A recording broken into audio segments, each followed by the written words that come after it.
Hey everybody, Brandon Railway here. I'm going to show you how I do some weathering on some of my engines. I got several different techniques. Some of them are just for simplicity and time, and the one I'm doing today is not as easy, because the one that's easiest is I use a Sharpie and some paper towels, and I'm able to just kind of rub the Sharpie around on the train and make it look a little dirty. This is more of a dry brush technique. No, I do not use the paintbrush. I was going to, but found that this technique works a little better. As you can see, I got my Interstate Heritage unit here, and I'm going off of a picture that I have on my phone.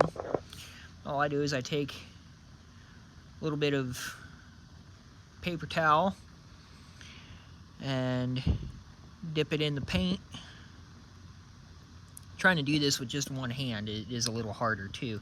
And this is an MTH engine, so working around the handrails and stuff is a little more difficult and everything.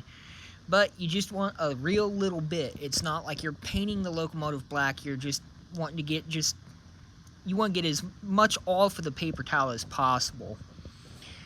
And the more you work it in, the lighter it gets. So if I just dab it on here, it's going to look really dark. But if I sit and rub it around,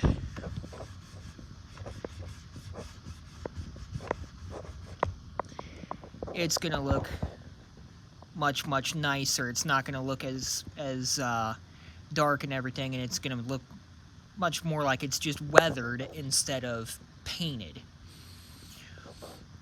Because as you can see, I got this area here, and then I did this before I picked up the camera. But like I said, with MTH engines, they're a little harder because the handrails are a pain in the butt to mess with. But wanted to just show you guys that little technique. I'm going to set the camera down and do a little bit more of this engine so I can show you guys a little more. And then I will probably end this video because I'm going to have to work on getting the handrails off of this to be able to weather the rest of it. So actually, I guess what I'll do is I'll start on the other side. As you can see, it's crisp and clean except for where the grills are. I'm going to work right in here and just try and weather as much as I can without messing with the handrails. And then I will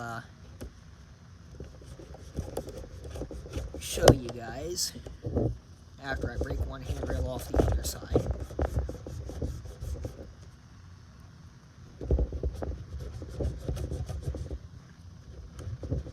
Like I said, this can be time consuming and everything, but you don't really want to have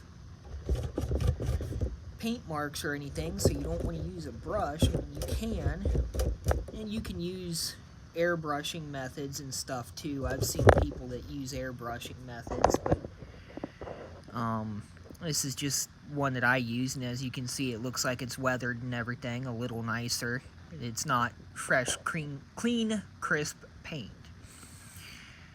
So anyhow, that's my technique, and I will post video of this train running once I get it completely weathered. This is Brandon Railways signing off.